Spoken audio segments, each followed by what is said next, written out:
भी देखिए एम्प्लॉयर्स जो हैं वो अमूमन 50 से नीचे वाला आदमी रखना पसंद करते हैं, क्योंकि उनको पता है यंग बंदा जो होता है ना उसमें पोटेंशियल ज्यादा होता है, यंग बंदा ज्यादा ग्रो करता है, यंग बंदा जो है ना वो ज्यादा रिजल्ट ओरिएंटेड होता है।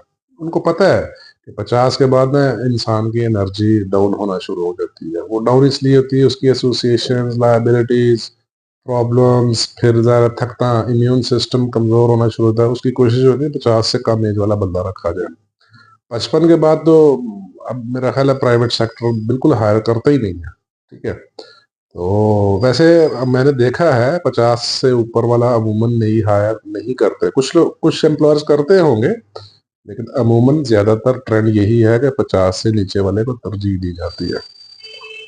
अब तो दुनिया ना अर्ली रिटायरमेंट की बातें कर रही है।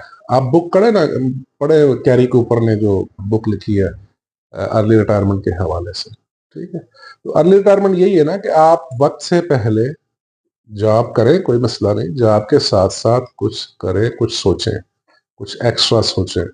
आपको रिटायरमेंट के बाद आपको ये मसाइल ना हो, आपके पास कोई शुगल हो, आपके पास कोई काम हो, कोई आपका अपना बिजनेस हो। ठीक है, फिर बंदा रिटायर नहीं होता, अपने काम में फिर रिटायर नहीं होता।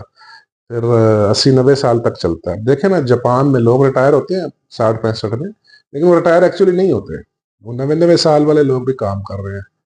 ठीक है, बूढ़ी बूढ़ी औरतें जो है ना वो भी वो खिलौने बना रही हैं, गुलदस्ते बना रही हैं।